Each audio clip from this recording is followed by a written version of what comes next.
Vamos a continuar con la información, lo que ya habíamos adelantado. Vamos a analizar cuál es la situación legal de Pedro Castillo de la mano de James Rodríguez, abogado penalista, que ya se encuentra con nosotros. ¿Cómo está, doctor? Bienvenido al programa. Buenos días. Muy buenos días. Como siempre, es un gusto estar con ustedes.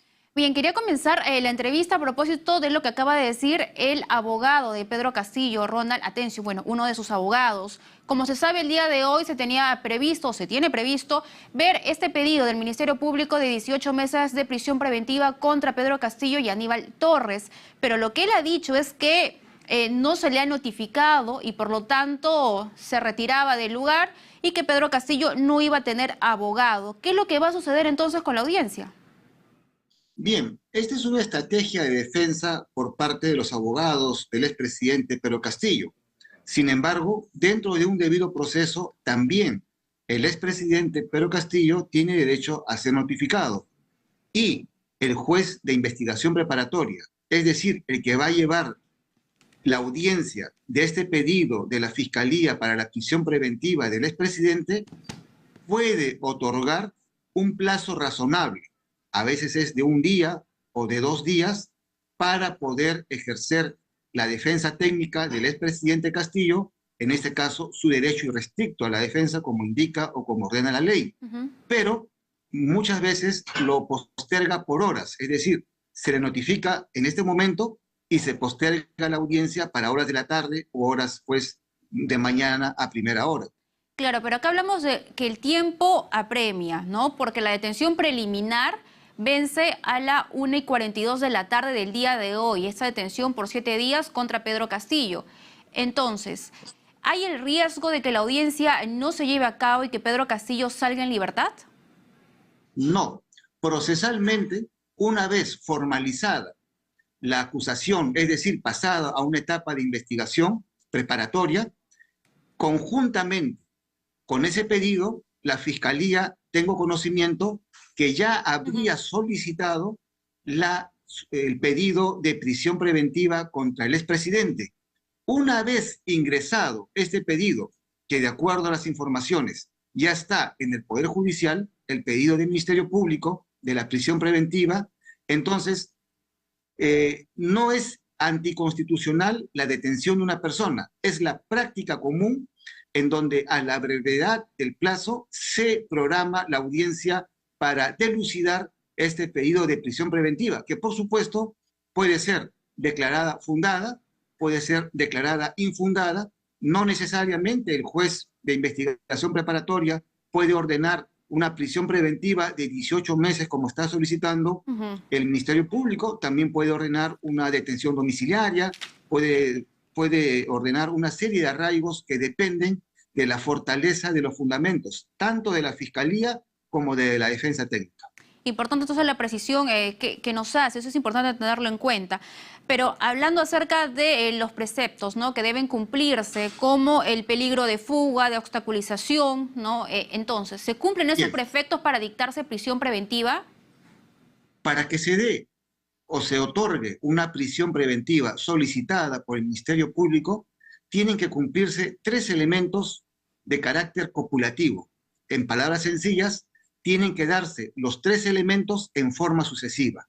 La primera es que existan graves hechos que vinculen al investigado con los delitos incoados. En este caso, es de conocimiento público que el expresidente Pedro Castillo ha intentado dar un golpe de Estado cerrando el Congreso y instituciones tutelares de la República. Este hecho se ha dado, no se puede negar. Este es el primer presupuesto. El segundo es que, de acuerdo al pedido de la Fiscalía en el delito incoado, es decir, en el delito incriminado, sea mayor o superior a los 4 años en caso de imponerse una pena.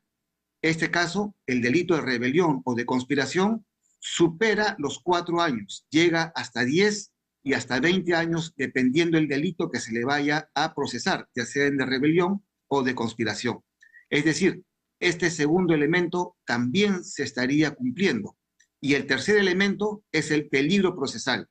En el peligro procesal, de acuerdo a lo que hemos podido, digamos, estar presentes en las audiencias que se han llevado el día de ayer en el caso de la apelación al pedido de detención preliminar, esta audiencia fue llevada por el juez San Martín.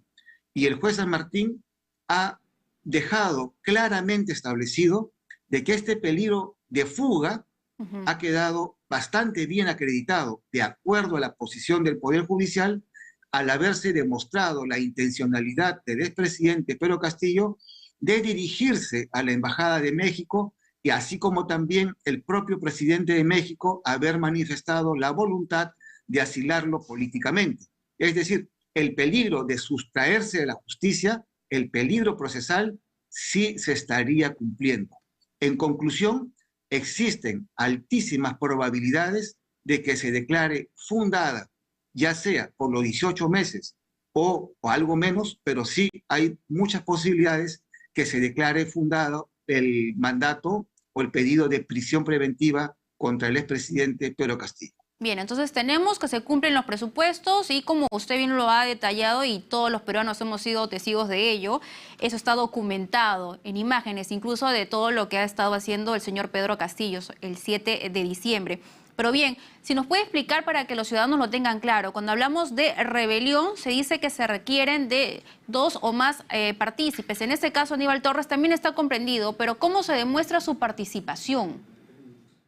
Bien, no olvidemos de que la Fiscalía de la Nación ha solicitado precisamente estos 7 días de detención preliminar contra el expresidente para iniciar las investigaciones. Y eso es lo que muy bien ha manifestado el juez San Martín el día de ayer en la audiencia que se ha llevado a cabo, que dicho sea de paso, declaró infundada el recurso de apelación del expresidente en relación a la detención preliminar. Entonces, se ha podido determinar, de acuerdo a las testimoniales y a los videos que ha recabado el Ministerio Público, de que habría más de una persona en los hechos incriminados. Se estaría, de acuerdo a la posición de la Fiscalía, incluyendo, en este caso, en primer lugar, al ex premier Aníbal Torres, sin dejar de considerar de que se ha pedido el levantamiento a través del Congreso de la República del proceso del antejuicio con relación a los 3 ministros, si no me equivoco, el ministro del Interior, la ministra Betsy Chávez y el ministro de la Producción, si no me equivoco, y son ministros bastante allegados al presidente. Entonces, estos ministros estarían también involucrados en los hechos delictivos. Se cumpliría de que no necesariamente habría una persona que habría cometido el delito de rebelión o de conspiración en el rompimiento del sistema democrático, cosa que el Ministerio Público en estos días, de acuerdo a las versiones, habría podido acreditar en las investigaciones preliminares. Bien, eso por un lado por la rebelión, pero el otro delito es conspiración para la rebelión. En ese caso, así es. ¿cómo estamos hablando que esto puede ser un acto preparatorio, entiendo yo? Así es, y también la conspiración requiere necesariamente, en el verbo de conspiración, 2 o más personas que habrían cometido el delito. Y a eso es lo que me refería en mi respuesta anterior. Estaría acreditado, de acuerdo a la posición del Ministerio Público, en esta denuncia que incluye a Pedro Castillo y al ex premier Aníbal Torres, de que habrían 2 personas o más en este delito de conspiración. Es decir, habría un encuadramiento, se habrían cumplido los requisitos para que este delito, de acuerdo a la posición del Ministerio Público, se habría cometido y se habría realizado el día del autogolpe, sin dejar de considerar de que también existen 3 exministros del régimen del señor Pedro Castillo que se les ha pedido el levantamiento a través de la subcomisión de levantamiento de inmunidad para que, de acuerdo al informe, que de acuerdo a las versiones va a ser el día de hoy, pasaría el Pleno y el Pleno votaría si se levanta o no el fuero que le corresponde a estos exministros. Si se le levanta el fuero, entonces se les va a incluir necesariamente en este pedido que se está poniendo al señor Pedro Castillo para ser procesados por los delitos de rebelión o de conspiración, de acuerdo a la posición del Ministerio Público. Iniciamos la entrevista acerca de la estrategia, ¿no?, que está entablando en estos momentos el abogado de Pedro Castillo, Ronald Atencio, de irse porque, según él, no ha sido notificado. Entonces, ¿la defensa podría presentar un habeas corpus para continuar dilatando el proceso? Sí, si hablamos desde el punto de vista estrictamente jurídico y no político, se habrían llevado o se habrían cometido algunas irregularidades en este procedimiento, tanto de levantamiento de la inmunidad del señor Pedro Castillo y de otros procedimientos que, por supuesto, va a ser aprovechado por la defensa técnica en su debido oportunidad. Es muy posible de que se puedan interponer acciones de garantía, como la acción de habeas corpus, para poder, retrotraer las cosas anteriores y que un juez, obviamente, ya sea constitucional o sea penal, pueda declarar fundado y en todo caso ya sería la autoridad judicial y en última instancia el Tribunal Constitucional si determina o no que se habrían cometido algunas irregularidades procesales en el procesamiento del expresidente Pedro Castillo. Y eso, por supuesto, ya es una estrategia de la defensa técnica que tendrá que tomar la decisión en su momento oportuno. Importante el punto que nos señala porque ahí va mi siguiente pregunta.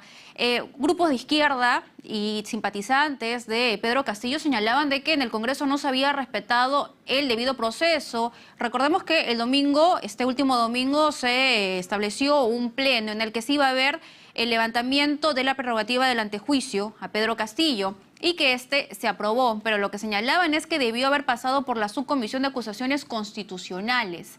Entonces, ¿se ha vulnerado el debido proceso en este caso?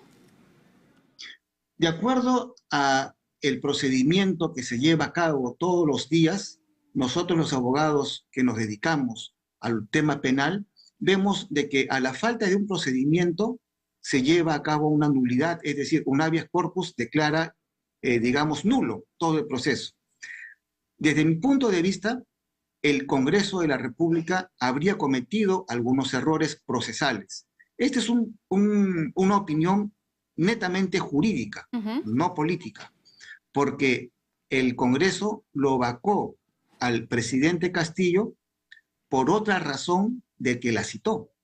No olvidemos de que el día de la vacancia presidencial estaba, creo, programada para las 3 de la tarde y habían unos supuestos hechos de los cuales el expresidente Castillo tendría que responder, pero no se llevó a las 3 de la tarde, se llevó mucho antes sin la presencia del presidente vacado y tampoco por las razones por las cuales había sido citado en la tarde. Ese es un punto. Otro punto, para el levantamiento de la inmunidad del expresidente siempre existe un derecho a la defensa.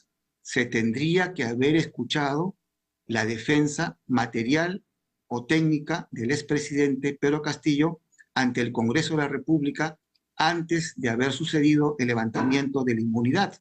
Entonces, estos elementos obviamente van a ser aprovechados por la defensa técnica del expresidente y en su momento van a tener que ver las medidas necesarias para un debido proceso, para un derecho irrestricto a la defensa, como indica la ley.